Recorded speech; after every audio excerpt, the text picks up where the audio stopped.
It was just another day, and I was on my way back home from work, a bit later than usual.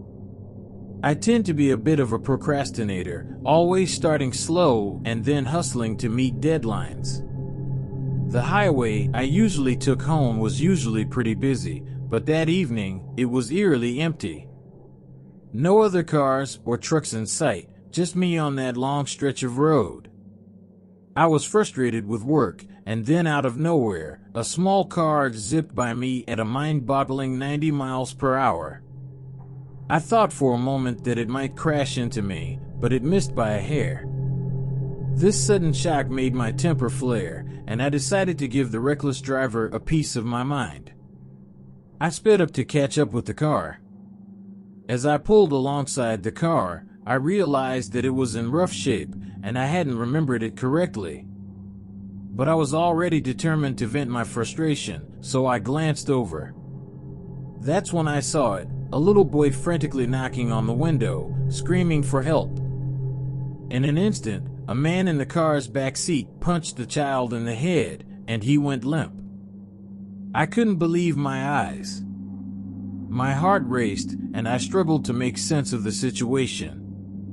The shock was so intense that I nearly lost control of my car. In a desperate attempt to avoid an accident, I hit the handbrake. My car came to a stop, and I just sat there, trying to comprehend what I had witnessed. It was a live abduction, right before my eyes.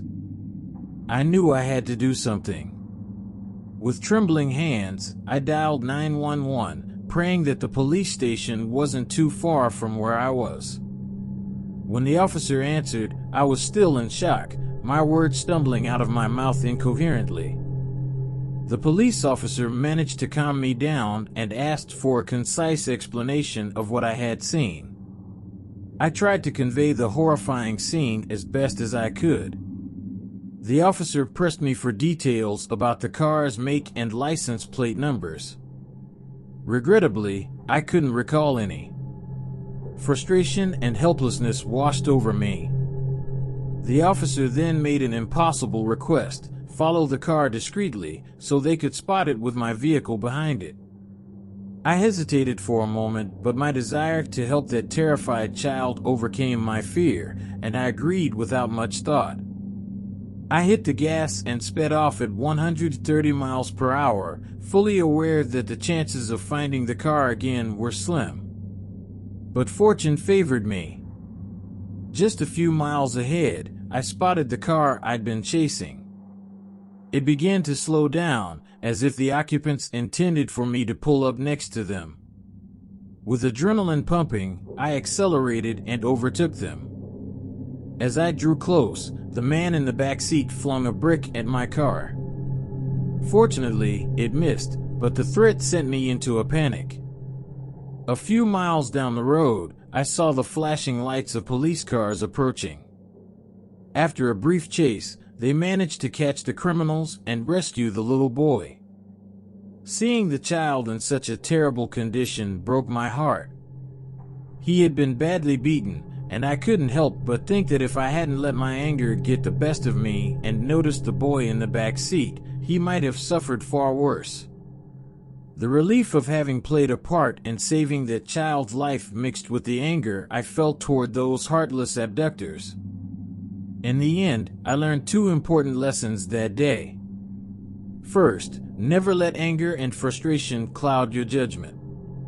And second, when you see something wrong, no matter how shocking or terrifying it may be, don't hesitate to take action.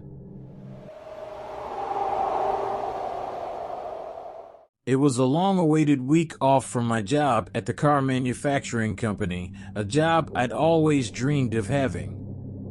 The drive to my parents' house, which was a 5-hour journey, promised a welcome break. My wife couldn't accompany me because our son had a school project, and I left around midnight to make the most of my limited time off.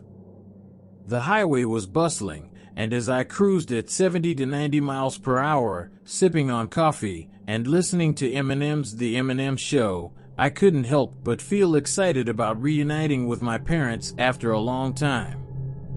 The initial part of the journey felt normal. The headlights of the passing cars illuminated the way, and the world seemed just as it should be. That was until a black sedan appeared in my rearview mirror, quickly closing in as if the driver intended to rear-end me. My heart raced as the sedan abruptly slowed and fell back. I tried to dismiss it as a mere coincidence and continued my drive, but the unsettling feeling lingered. A pit stop at a gas station presented the first hint that something was amiss. That same black sedan was parked in a dimly lit corner, barely visible, facing towards my car. No one was inside, and I assumed the driver was grabbing a snack or using the restroom, just like me. As I filled up on gas, I couldn't shake off the eerie feeling that the sedan was following me. Back on the road, I noticed the black sedan again, trailing my car like an ominous shadow. Doubt began to gnaw at me, and I decided to slow down and confront the driver. As I did, the sedan mirrored my actions, slowing down alongside me. That's when my unease turned to full-fledged fear. My eyes darted to the rearview mirror, revealing the unsettling fact that the black sedan had no license plate. This was a new car, devoid of any identification. Panic coursed through me, and my thoughts raced. What could be the driver's motive? I kept driving for a few more miles, my mind racing with paranoid thoughts. Then, as we approached a stretch of forested road that led to the city and my parents' house, the black sedan reappeared. It was parked in the woods, hidden from plain sight, and if I blinked, I might have missed it entirely. Now it was following me with unerring determination. I was thoroughly spooked. The forested road was deserted, and the city beyond was quiet. Fearful thoughts swirled through my mind, wondering about the intentions of the person in that sedan. Then, I remembered that a police station was nearby, and without a second thought, I slammed my foot on the gas pedal and sped towards the station. As I pulled into the police station's parking lot and exited my car, I saw the black sedan speed by without stopping. My heart pounded, but at least I was now in a safe place. I explained everything to the officers, recounting the bizarre and creepy tailing experience. They listened intently, but even they couldn't make sense of the situation. I spent the next 2 hours at the police station, hoping they would figure out who was behind this mysterious pursuit.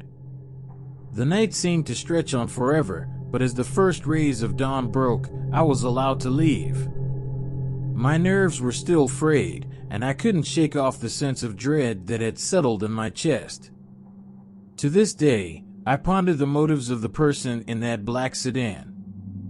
The police were unable to locate or identify the driver, and the mystery remains unsolved. That eerie encounter on the highway during my journey to my parents' home left an indelible mark on my memory.